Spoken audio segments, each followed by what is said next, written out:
பாதையில் கர்த்தரை நீ தேடினார், தென்படுவார், உனக்கு முன் வருவார். முழு மனதோடு அவரை நீ கூப்பிட்டார், பதில் தருவார், வழி காட்டிடுவார். மகளிர் மன்றாட்டு ஜெப நேரம், மன்றாடி ஜெபிக்க இரு தருணம். மகளிர் மன்றாட்டு ஜெப நேரம், மன்றாடி ஜெபிக்க இரு தருணம்.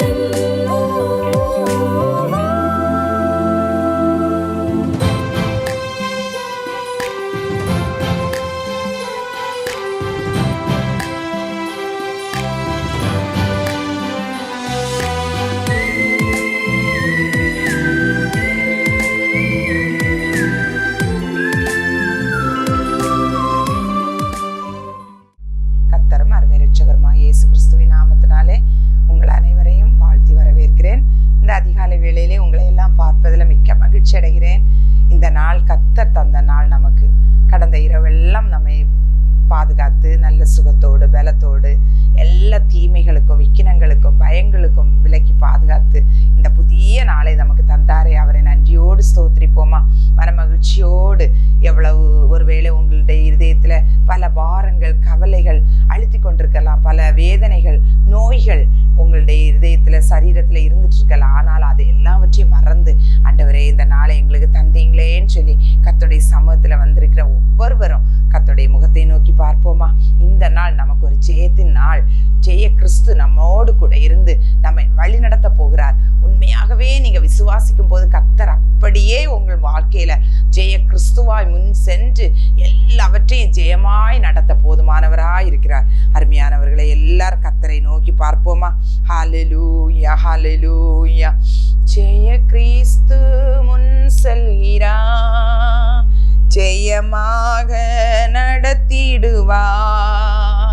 ஜெய கிறிஸ்து முன் செல்கிறார், ஜெயமாக நடத்திடுவார். ஜெய கீதங்கள் நாம் பாடியே ஜெய கொடியும் ஏற்றிடுவோம்.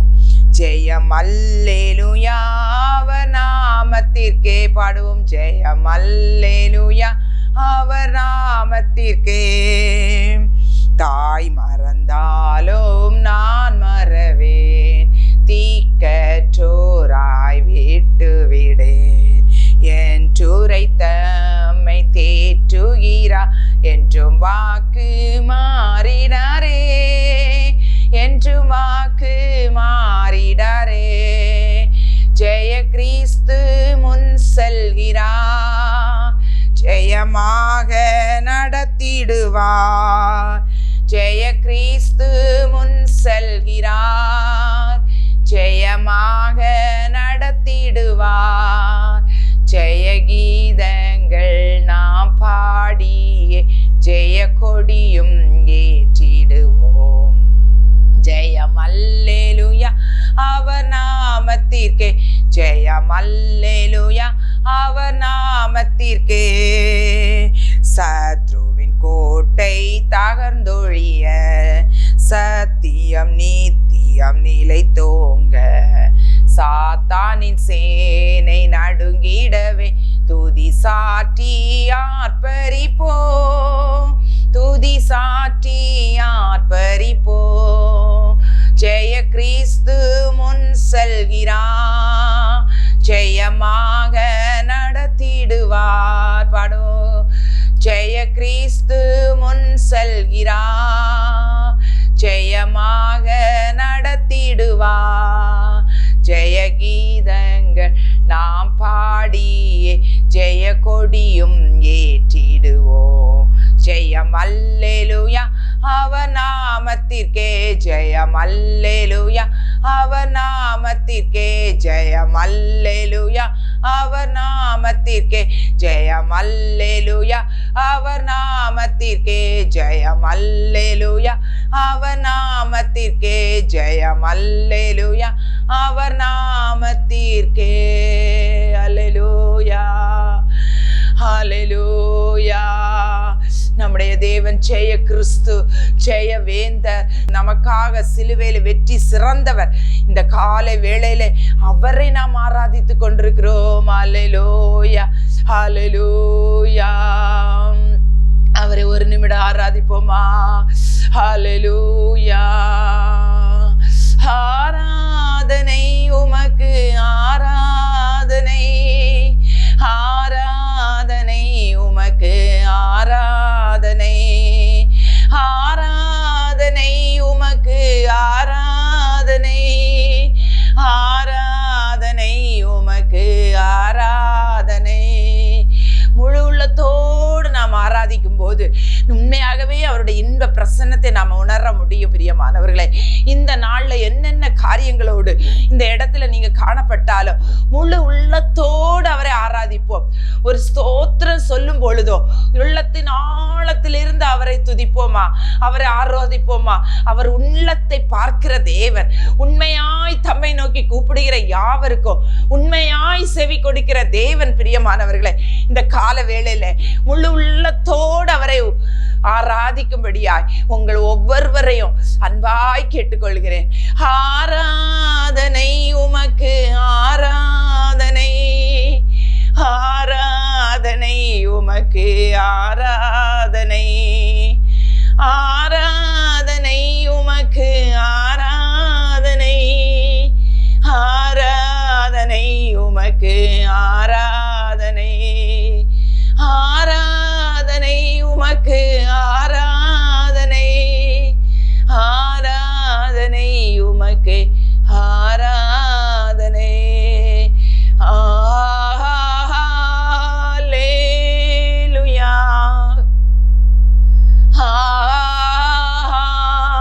ஹல்லேலூயா,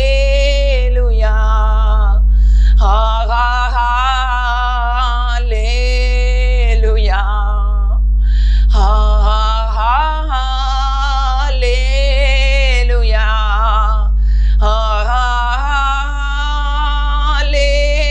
ஹல்லேலூயா,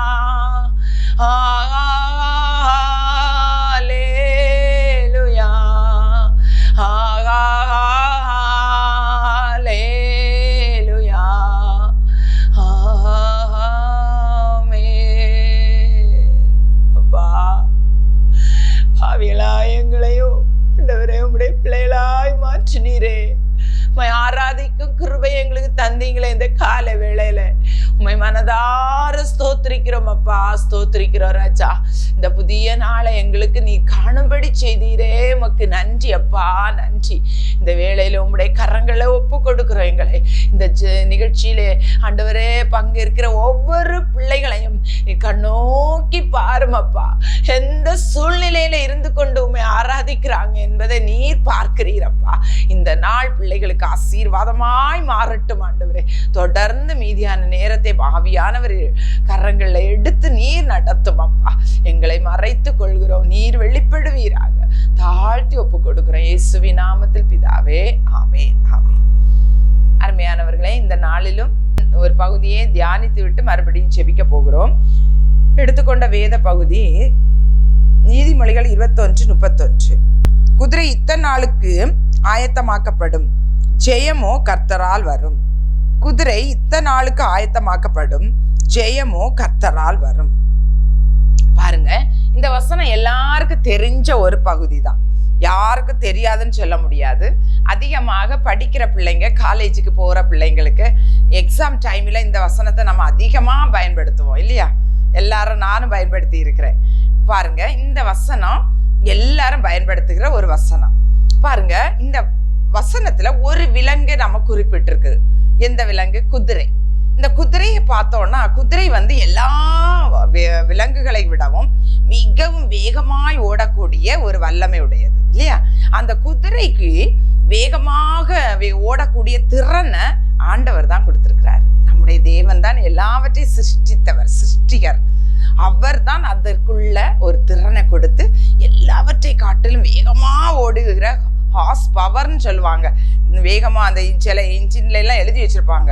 அப்படிப்பட்ட ஒரு வேகமான ஒரு ஓடக்கூடிய பவர் அந்த விலங்குக்கு காணப்பட்டது. பாரு, இந்த குதிரைகளை பார்க்கும் பொழுது இந்த வேத வசனத்தின் அடிப்படையில் நான் உங்களுக்கு சொல்றேன், 2 விதமான குதிரைகளை நாம் பார்க்கலாம். பாருங்க, ஒன்று விளையாட்டு குதிரை, இன்னொன்று யுத்தத்துக்கு பயன்படுத்தக்கூடிய குதிரைகள்.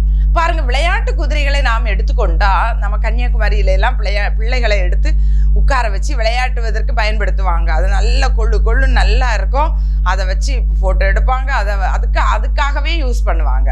அதுக்கு ரொம்ப அதிகமான ட்ரைனிங் எல்லாம் கொடுக்க வேண்டிய அவசியம் கிடையாது. ஆனா அது எல்லாரும் வேடிக்கையா பார்ப்பாங்க, அதை பார்த்து சிரிப்பாங்க, நல்ல அது கூட விளையாடுவாங்க. அதற்காக பயன்படுத்தக்கூடிய ஒரு விதமான குதிரை. பாருங்க, இன்னொரு விதமான குதிரை உண்டு. அது எதுக்கு பயன்படுத்துவாங்கன்னா வேகமா ஓடுவதற்காக, ஹார்ஸ் ரேஸ் நீங்க கேள்விப்பட்டிருப்பீங்க. பாருங்க, அப்படிப்பட்ட அந்த குதிரை என்ன செய்வாங்களாம் பாருங்க, அதற்கு பயங்கரமான ட்ரைனிங் சொல்லும் பொழுது நிறைய காரியங்களை அதற்கு ஸ்பெஷலா செய்வாங்களாம். முதலாவது பார்க்கும்போது அந்த குதிரைக்கு நல்ல கடிவாளம், நல்ல பலமா ஸ்ட்ராங்கா போடுவாங்க. அது ஓடும்போது அங்க இங்க திரும்பி பார்க்க கூடாது, அதற்காக நல்ல கடிவாளம் போடுவாங்க. அடுத்தது, அதற்கு காலுக்கு நல்ல பலன் உண்டு பண்ணக்கூடிய, திறன் உண்டு பண்ணக்கூடிய நல்ல ஸ்ட்ராங்கான காரியங்களை அதற்கு செய்வாங்க. நல்ல ட்ரைனிங் கொடுப்பாங்க, வேகமா ஓடுறதுக்கு, துள்ளுறதுக்கு, குதிக்கிறதுக்கு, எல்லாவற்றுக்கும். அதுக்கு பாருங்க, அதுக்கு சரியான உடற்பயிற்சியை கொடுப்பாங்க. அடுத்தது கடைசியா சரியான அளவு சாப்பாடு, அதிகமாக கொடுக்க மாட்டாங்க, குறைவாகவும் கொடுக்க மாட்டாங்க, அதற்கு வேண்டிய சாப்பாடு இப்படியாக கொடுத்து அதற்கு நல்ல என்ன செய்வாங்களா, அதற்கு நல்ல ட்ரைனிங் கொடுத்து வைப்பாங்களாம். பாருங்க, இந்த குதிரையை நான் ஆவிக்குரிய ரீதியில பார்க்கும் பொழுது நாமும் ஒரு குதிரை தான். ஒரு நிமிடம் யோசித்து பாருங்க, நம்ம எப்படிப்பட்ட குதிரையா இருக்கிறோம்? விளையாட்டு குதிரையா இருக்கிறோமா, யுத்த குதிரையா இருக்கிறோமா என்பதை நாம் யோசித்து பார்க்க வேண்டும். விளையாட்டு குதிரை என்பது இந்த உலகத்திற்கு ஏற்றபடி விளையாட்டுவதற்கும் சிரிப்பதற்கும் மற்றவர்களை மகிழ்விக்கிறதற்கும் பயன்படுகிறவர்களாய் நாம் காணப்படுகிறோமா, அல்லது மற்ற காரியங்களுக்கு முக்கியத்துவம் கொடுத்து நாம் அப்படியே உலகத்தோடு உலகமாய் வாழ்கிற ஒரு வாழ்க்கையாய் இருக்கிற ஒரு குதிரையாய் நாம் காணப்படுகிறோமா என்று சற்று யோசித்து பார்ப்போம். இல்லாவிட்டால் நான் யுத்தத்திற்கு பயன்படுத்துகிற ஒரு குதிரையாக நான் காணப்படுகிறேனா, அந்த யுத்தத்திற்கு பயன்படுத்துகிற குதிரைக்கு ஒரே ஒரு நோக்கம் இருக்கும், நான் அந்த லெக்கை போய் அடைய வேண்டும், அந்த லெக்கில் போய் அடைந்தாதான் எனக்கு லட்சம் கோடி பணம் கிடைக்கும், என்னுடைய ஓனருக்கு நான் அதை பெற்றுக்கொண்டு கொடுக்க முடியும் என்ற ஒரே நோக்கத்தோடு அது ஓடுமா? அப்படி என்றால் நம்முடைய லெக்கு என்னது? நித்திய ஜீவன், பரலோக ராஜ்யம். அந்த லெக்கை ஓடுவதற்காக ஏற்படுத்தப்பட்ட குதிரை தான் நான் என்ற யுத்த குதிரை தான் நான் என்ற எண்ணம் நமக்குள்ள இருக்கிறதா? இந்த 2 குதிரையில நாம் எப்படிப்பட்ட குதிரையா இருக்கிறோம் என்பதை இந்த காலை வேளையில நாம் யோசித்து பார்க்க வேண்டியது மிக அவசியமா இருக்கிறது. ஏனென்றால் இந்த குதிரைக்கு சில காரியங்களை ட்ரைனிங் கொடுக்குறாங்க, நமக்கும் அதே மாதிரி ட்ரைனிங் தருகிறார் ஆண்டவர். எதுல எல்லாம் இருந்து? இந்த சரீரம், ஆவி, ஆத்மா, சரீரம் 3 காரியத்துல நாம் ஜெயம் உள்ளவர்களாய் வாழ்ந்தால் மட்டும்தான் எங்க போக முடியும்? பரலோக ராஜ்யத்துக்கு போக முடியும். அந்த குதிரை ஓட்டத்துல இந்த காரியங்கள் 3 காரியங்களுக்கு அதற்கு நல்ல ட்ரைனிங் கொடுத்துதான் அது என்ன செய்கிறது பாரு, அந்த லெக்கை நோக்கி அடைகிறது. நாமும் இந்த உலகத்திலே வாழ்கிற வாழ்க்கை சொற்ப காலங்கள். ஒருவேளை 80 வயதா இருக்கலாம், ஒருவேளை 50 வயதா இருக்கலாம், ஒருவேளை 100 வயதாக கூட இருக்கலாம். ஆனால் அந்த வாழ்க்கைக்கு இடைப்பட்ட நாட்கள் நாம் எப்படி வாழ்கிறோம், எப்படிப்பட்ட ஒரு நல் சாட்சியோடு வாழ்கிறோம் என்பதுதான் மிக மிக முக்கியமானது ஒன்று. பிரியமானவர்களே, இந்த காலை வேளையிலையும் நாம் சற்று யோசிப்போமா? இந்த உலகத்துல நம்முடைய வாழ்க்கைக்கு தேவையான எல்லாம் நமக்கு தேவைதான், கட்டாயம் ஆண்டவர் தருவார். ஆனால் அதற்கு முன்பதாக நாம் செய்ய வேண்டிய சில காரியங்கள் இந்த காலை வேளையில நாம் செய்துதான் ஆக வேண்டும். செய்யும் பொழுதுதான் ஆண்டவர் இந்த காரியங்களை நமக்கு செய்வார். அப்படி என்றால் நம்முடைய வாழ்க்கை ஜெய கிறிஸ்து நம்முடைய வாழ்க்கைக்கு முன்னாடி அவர் போவார். அவரே நமக்கு பாதை காட்டி நம்ம லெக்கை நோக்கி அடையும்படி செய்வார். இந்த உலகத்திலேயும் சில லெக்குகள் இருக்கு, நமக்கு அந்த படிப்பு படிக்கணும், இந்த காரியம் செய்யணும், இதுல நான் உயர்வா இருக்கணும், இந்த காரியத்தை நான் அச்சீவ் பண்ணணும், எல்லாவற்றையும் ஆண்டவர் செய்து நமக்கு நிறைவேற்றி தருவார். பிரியமானவர்களை, நாம் செய்ய வேண்டியது ஆவி, ஆத்மா, சரீரம் நம்முடைய ஆயத்தப்பட வேண்டும். நம்முடைய ஆவிக்குரிய வாழ்க்கை, ஆவி கர்த்தருடைய தந்த தீபமா இருக்கிறது. எப்படி இருக்கிறது? ஒவ்வொரு நாளும் நம்ம அந்த ஆவியினால் நடத்தப்படுகிறவர்களா இருக்கிறோமா? ஆத்மா கரைபடாம பார்க்கிறோமா? சரீரம் பரிசுத்தமாய் காணப்படுகிறதா என்பதுல மிக முக்கியமாய் இருக்க வேண்டும். அடுத்ததாக பாருங்க, ஒரு தேவ பிள்ளையா இருக்கும் பொழுது இந்த உலகத்திற்குரிய காரியங்கள் நம்ம மேல ஒட்டவே செய்யாது. நாம் ஒட்ட விடாமல் பார்த்து கொள்ள வேண்டும். உலக மனிதன் எப்படிப்பட்ட காரியங்கள்ல முக்கியத்துவம் கொடுப்பான்? அந்த உலக காரியங்கள்லயே முக்கியத்துவம் கொடுத்து அவனுக்கு ஜாலியா இருக்கணும், சுத்தணும், அப்படி செய்யணும், எல்லாம் தேவைதான். ஆனால் உலகத்துல ஆயத்தப்பட வேண்டிய ஆவி, ஆத்மா, சரீரம், இந்த மூன்றுக்கும் முக்கியத்துவம் கொடுக்காமல் போய்விடுவான். இந்த காலை வேளையில நாம் சற்று யோசித்து பார்ப்போம். ஆண்டவரே, நான் ஒரு யுத்த குதிரையாய் மாற விரும்புகிறேன். நான் விளையாட்டு குதிரையாய் நான் இந்த உலகத்தோடு வாழ்ந்து உலகத்தோடு நான் அப்படியே அழிந்து போறதுக்காக நான் வாழவில்லையப்பா. நான் யுத்த குதிரையாய் வாழ்ந்தாலும் இந்த உலகத்துல நான் வாழும்போது நமக்கு தேவையான காரியங்களை ஆண்டவர் நிறைவேற்றி தருவார். அதனாலதான் வேதம் சொல்லுகிறது, முதலாவது தேவனுடைய ராஜ்யத்தையும் அவருடைய நீதியும் தேடுங்கள், அப்பொழுது இவைகள் எல்லாம் உங்களுக்கு கூட கொடுக்கப்படும். அப்படி என்றால் நாம் இந்த உலகத்திலே வாழும்போது நம்முடைய நோக்கம் எதா இருக்க வேண்டும்? அந்த தேவனுடைய ராஜ்யம். அப்படி இருக்கும் பொழுதா இந்த உலகத்தில் உள்ள எல்லா காரியங்களையும் ஆண்டவர் நேர்த்தியாய் ஜெய கிறிஸ்துவாய் நம் முன்னாக சென்று கோணல் எல்லாம் நேராக்கி நமக்கு பாதையை ஏற்படுத்தி வழி இல்லாத இடத்துல வழியை உண்டாக்கி நாம் பலவீனப்படும் பொழுதெல்லாம் நம்மை தூக்கி எடுத்து பலப்படுத்தி நம்மை வெற்றியாய் பாதையில நம்மை நடத்த வல்லமை உள்ள தேவனாய் இருக்கிறார். இந்த காலை வேளையில நம்மை ஒப்பு கொடுப்போமா? நாம் செய்ய வேண்டியது ஒன்றே ஒன்றுதான். ஆண்டவரே, நான் யுத்த குதிரையாய் இருக்க விரும்புகிறேன். ஆண்டவரே, உலகத்தோடு உலகமாய் நான் அழிந்து போக விரும்பலப்பா. நான் யுத்த குதிரையாய் நான் பரலோக ராஜ்யத்துக்கு வரணும்ப்பா. என்னை அதற்கு தகுதிப்படுத்துங்கப்பா. நான் அதற்கு ஒப்பு கொடுக்கிறேன்னு சொல்லி ஆண்டோடைய சமத்துல நம்ம ஒப்பு கொடுப்போமா? அதன் பிறகு பாருங்க, உங்க வாழ்க்கை எல்லா காரியம் உங்களுடைய காரியம் அல்ல, அது தேவனுடைய காரியம். நீங்க உங்களை ஒப்பு கொடுத்துட்டோம்னா, நம்மை ஒப்பு கொடுத்துட்டோம்னா நம்முடைய காரியம் யாருடைய காரியம் ஆயிரும்? தேவனுடைய காரியம் ஆயிரும். பாருங்க, ஒரு முதலாளி கிட்ட ஒரு வேலைக்காரன் வேலை பார்த்தான்னா 24 மணிக்கூர் அவனுக்கு வேலை செய்துட்டே இருக்கிறான்னு வச்சுக்கோ. அவனுக்கு வீட்டுல இருக்கிற குழந்தைக்கு ஒரு பயங்கரமான ஒரு உயிரோடு ஒரு போராட்டமான ஒரு வியாதி வந்துச்சுன்னு வச்சுக்கோங்க. அந்த வேலைக்காரனும் 24 மணிக்கூர் முதலாளிக்கு வீட்டுலதான் வேலை செஞ்சுட்டு இருக்கான். அப்ப அந்த முதலாளி அந்த வேலைக்காரனுடைய பிள்ளைக்கு சிகிச்சை கொடுப்பதற்கு தேவையானவற்றை செய்வானா செய்ய மாட்டாரா? கட்டாயம் செய்வான். இதே மாதிரிதான் நம்முடைய தகப்பன். நாம் நித்திய ராஜ்யத்துக்காக ஓடும் போது நம்முடைய காரியங்கள் அவருடைய வேலையாய் செய்து நமக்கு ஜெயத்தை தருவார். கண்களை மூடுவோமா? அன்பு தகப்பனே, இந்த காலை வேளையில உம்முடைய சமூகத்திலே நாங்கள் வந்திருக்கிறோம்ப்பா. ஜெய கிறிஸ்துவாய் குதிரை யுத்த நாளுக்காக ஆயத்தமாக்கப்படும். ஜெயம் கர்த்தரால் தான் வரும். எவ்வளவுதான் நாங்க இந்த உலகத்துல பல காரியங்களை செய்து கர்த்தருக்காக செய்தாலும் கடைசியா வருகிறது, இறுதியில நமக்கு கிடைக்கிறது ஜெயம் யார் மூலமாதான்? நம்முடைய பலத்தினாலேயோ, நம்முடைய ஞானத்தினாலேயோ, நம்முடைய ஆரோக்கியத்தினாலேயோ, நம்முடைய எந்த மேன்மையினாலேயும் நமக்கு கிடைச்சுன்னு நம்ம சொல்லவே முடியாது. எல்லா ஜெயமும் கர்த்தரால் தான் வந்தது என்பதை நாம் அக்செப்ட் பண்ணி கொண்டு இந்த உலக ஓட்டத்திலே ஒரு யுத்த குதிரையை போல நாம வாழும் போது கர்த்தர் நமக்கு முன்பாக செல்வார். இந்த காலை வேளையில இப்படியாய் ஜெபிக்கிற ஒவ்வொரு பிள்ளைகளை இந்த காலை வேளையில் நீ கண்ணோக்கி பாரும் ஆண்டவரே. தகப்பனே, தங்களை முற்றிலுமா உம்முடைய சமூகத்துல ஒப்பு கொடுத்து நான் யுத்த குதிரையாய் வாழுவேன் ஆண்டவரே. உம்முடைய ராஜ்யத்துக்கு அடுத்த காரியங்களை செய்வேன் ஆண்டவரே. உம்முடைய ராஜ்யமே நித்திய ஜீவனே என்னுடைய இலக்காக நான் எண்ணிக்கொண்டு முன்வைத்த காலை பின் வைக்காதபடி ஒன்றையே சிந்தித்து ஒன்றையே நோக்கி பார்த்து உம்மையே நோக்கி பார்த்தவர்களாய் நாங்கள் உம்முடைய ராஜ்யத்தையே சார்ந்து கொள்ள ஆண்டவரே நீர் எங்கள் ஒவ்வொருவருக்கு கிருபை தார். அப்படியாய் ஒப்பு கொடுக்கிற ஒவ்வொரு பிள்ளைகளை இந்த காலை வேளையில நீ பொறுப்பெடுக்கும்படியாய் ஜெபிக்கிறோம் அப்பா. இந்த காலை வேளையிலையும் ஆண்டவரே, ஒருவேளை இந்த உலகத்திற்கு அடுத்த காரியங்கள்ல பலவீனப்பட்டோ, கடன் பாரங்களையோ, எந்தோ காரியங்கள் இந்த நாள்ல நடக்கணுமே, நடக்காட்டான் இந்த இப்படி ஆயிருமே, ஏசப்பா எனக்கு உதவி செய்யுங்கன்னு சொல்லி உள்ளத்தின் ஆழத்திலிருந்து பாரத்தோடு கவலையோடு இருக்கிற பிள்ளைகளை கண்ணோக்கி பாருமாண்டவர்.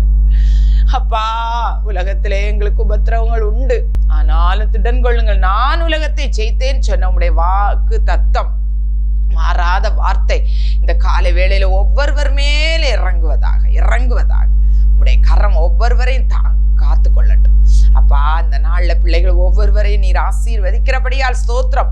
நீர் ஒவ்வொருவரையும் தொட்டு ஒவ்வொருவருடைய காரியங்களை நீர் மேற்கொண்டு பார்த்து கொள்வதற்காய் ஸ்தோத்திரம் ராஜா. பிள்ளைகள் யாரெல்லாம் உம்முடைய சமத்துல ஒப்பு கொடுத்திருக்கிறாங்களோ அவர்களுடைய காரியங்களை நீர் மேற்படுத்தி ஆண்டவரே நீர் செய்து முடித்து இந்த நாள்ல ஜெய கிறிஸ்துவாய் பிள்ளைகளுக்கு காணப்படுகிறபடியால் உமக்கு ஸ்தோத்திரம் ஆண்டவரே. நீரே இந்த நாளை பொறுப்பெடுத்துக் கொள்ளும். ஒவ்வொரு பிள்ளைகளையும் குடும்பங்களையும் ஆசீர்வதிங்கப்பா. எல்லா தொல்லைகளும் மாறட்டும் ராஜா. நீரே உம்முடைய பிள்ளைகளுக்கு ஜெய கிறிஸ்துவாய் முன்னேறி முன் செல்வீராக. ஆண்டவரே, இந்த நாளிலும் கூட அப்பா, பிறந்த தினங்களை, திருமண நாட்களை நினைவு கூறுகிற ஒவ்வொரு பிள்ளைகளுக்காய் கூட நாங்கள் செபிக்கிறோம். இந்த வருடம் பிள்ளைகளுக்கு ஜெய கிறிஸ்து முன் செல்கிற வருஷமாய் மாறட்டும் ஆண்டவரே. ஒவ்வொரு காரியத்திலும் வெற்றி மேல் வெற்றி அடையும் ஆண்டவரே. உம்முடைய ராஜ்யத்துக்காக பிள்ளைகள் ஓடும்படியாய் பிள்ளைகளுக்கு நீர் கிருபை கொடுப்பீராக. ஒவ்வொருவரையும் நீர் பேர் பேராய் ஆசீர்வதிங்க. விசேஷ நாளை உம்முடைய நாமத்தினால ஆசீர்வதித்து ஜெபிக்கிறோம். பிள்ளைகள் ஆசீர்வாதமாயிருப்பார்களாக. ஆண்டவரே, குழந்தை இல்லாத பிள்ளைகளுக்கு கர்த்தர் கிருபையாய் கற்பத்தின் கனியை கட்டளையிடுவீராக. வேலை இல்லாத பிள்ளைகளுக்கு வேலைகளை கட்டளையிடுவீராக. திருமணத்துக்கு காத்திருக்கிற பிள்ளைகளுக்கு திருமணத்தை கர்த்தர் ஏற்ற துணையை வெளிப்படுத்தி கொடுப்பீராக. அற்புத கரத்தை நீட்டி உம்முடைய கரத்தினால் தொட்டு பிள்ளைகளை ஆசீர்வதிங்க ஆண்டவரே. இந்த நாளிலும் ஆண்டவரே, பாரங்கள் கவலைகளோடு அநேக ஆண்டவரே அப்பா பிரேயர் ரிக்வெஸ்ட் இந்த இடத்துல வச்சிருக்கிறாங்கப்பா. ஒவ்வொருவருக்காய் நாங்கள் ஜெபிக்கிறோம்ப்பா. அந்த ரிக்வெஸ்ட் எல்லாவற்றையும் உங்க பாதத்துல வச்சு ஜெபிக்கிறோம்ப்பா. நீங்க ஒவ்வொன்றுக்கும் ஆண்டவரே ஏற்ற விடுதலையை கட்டளை எடுங்கப்பா. சகலமும் செய்ய வல்லவர் ராஜா. நீ சகலத்தையும் செய்ய வல்லவர். 1 2 அல்லப்பா, எல்லாம் உமக்கு செய்ய முடியும் ஆண்டவரே. எங்கள் தேவனாய கர்த்தர், எங்கள் சர்வ வல்லமையுள்ள தேவன், ஒவ்வொருவருடைய உள்ளங்களை ஆராய்கிற தேவன், எல்லா கணுக்களையும் ஆண்டவரே நீ சீர்தூக்கி பார்க்கிற தேவன். இந்த காலை வேளையிலே ஒவ்வொரு பிள்ளைகளுடைய தேவைகளை சந்திங்கப்பா, சந்திங்க ராஜா. எல்லா பிரேயர் ரிக்வெஸ்டையும் நீங்க விட்டுதலை கொடுங்க ராஜா. அற்புத கரத்தை நீர் வைக்கிறபடியா ஸ்தோத்திரம், ஸ்தோத்திர ராஜா. உங்க கரத்துல ஒப்பு கொடுக்கிற ராஜா. இந்த நாளை நீர் ஆசீர்வதித்து பிள்ளைகளை நடத்தும். வேலைக்கு போகிற பிள்ளைகள், பள்ளிக்கூடங்களுக்கு, கல்லூரிகளுக்கு போகிற ஒவ்வொரு பிள்ளைகளையும் ஆசீர்வதிங்க, பாதுகாத்து கொள்ளுங்க. எல்லா ஆபத்துகளுக்கு விலக்கி காரும். அப்படியே ஆண்டவரே, நாங்கள் இவ்விதமாய் ஜெபிக்கிறதுக்கு தேவன் எங்களுக்கு ஒரு நல்ல ஒரு ஆண்டவரே அப்பா ஹெவன் டிவி தந்தீங்க. உமக்கு ஸ்தோத்திரம் ஆண்டவரே. உம்முடைய அடியானை நடத்துவீராக. இம்மட்டுமாய் நீ இத்தனை வருடங்களாய் நீ நடத்தி கொண்டிருக்கிறீங்க. இன்னமும் நடத்துவீங்க, இன்னமும் நீர் ஆசீர்வதிப்பீங்க. உம்முடைய கரம் கூட இருந்து மகனை நடத்தட்டு, குடும்பத்தை வேலையடைங்கப்பா. எல்லா தீமைகளுக்கும் விலக்கி காரும். இன்னும் இந்த ஊழியம் மென்மேலும் ஆசீர்வதிக்கப்பட ஆசீர்வதித்து ஜெபிக்கிறோம்ப்பா. எல்லா காரியங்களையும் பொறுப்படும் அப்பா. ஹெவன்ஸ் கார்டனை தேவைகளை சந்திங்க அப்பா. ஆண்டவரே, ஃபீட் நேஷனுக்காய் ஜெபிக்கிறோம் அப்பா. ஆண்டவரே, ஒவ்வொரு நாளும் ஆண்டவரே ஆகாரங்களை கொடுத்து பிள்ளைகளை தாங்குகிற ஒவ்வொரு காரியங்களை ப்ராஜெக்டை நீங்க பொறுப்பிடுங்க ராஜா, பொறுப்பிடுங்க. தேவைகள் எல்லாவற்றையும் சந்திங்க. உங்க நாம மாத்திரம் மகிமை பண்ணட்டும். எங்களை தாழ்த்தி ஒப்பு கொடுக்கிறோம். ஒரு விசை கூட எல்லாம் இந்த அப்பா டிவி முன்னாடி இருந்து ஜெபத்தோடு உடைய சமூகத்துல இருக்கிற பிள்ளைகளை ஒரு விசை கூட கண்ணோக்கி பாரும் அப்பா. என்ன காரியமா இருந்தாலும் என் தேவன் சகலமும் செய்ய வல்லவர், சர்வ வல்லவர் அப்பா. அப்பா, பிள்ளைகளை நினைத்தரலாம் அப்பா. மாலை நேரத்துல பிள்ளைகள் சந்தோஷத்தோடு கர்த்தர் எனக்கு நன்மை செய்தார் என்று சொல்லி சமாதானத்தோடு காணப்பட கிருபை செய்யுங்க. உங்க கிருபையின் கரம் கூட இருந்து நடத்தட்டும். அப்படியே நீ செய்வதற்காய் ஸ்தோத்திரம். தாழ்த்துகிறோம், ஒப்பு கொடுக்கிறோம். எல்லா துதியும் கனமும் மகிமையும் உமக்கே செலுத்தி ஜெபிக்கிறேன் நல்ல பிதாவே, ஆமென், ஆமென். என் ஆத்துமாவே கர்த்தரை ஸ்தோத்ரி, என் முழுமே பரிசுத்த நாமத்தை ஸ்தோத்ரி. என் ஆத்துமாவே கர்த்தரை ஸ்தோத்ரி, கர்த்தர் செய்த சகல உபகாரங்களை மறவாதே. ஆமென், ஆமென். துவைக்கவும் என்று நான் இருந்தேன், ஜெபிக்கவும் கொடுக்கவும் என்று தான் உணர்ந்தேன். சமைக்கவும் துவைக்கவும் என்று நான் இருந்தேன், ஜெபிக்கவும் கொடுக்கவும் என்று தான் உணர்ந்தேன். முழங்காலில் நின்று துவக்கம் புதிதானது, தாவினால் துதித்து நன்னாளாய் பிறந்தது. முழங்காலில் நின்று துவக்கம் புதிதானது, நாவினால் துதித்து நன்னாளாய் பிறந்தது. பகலில் மன்றாட்டு ஜெப நேரம், மன்றாடி ஜெபிக்க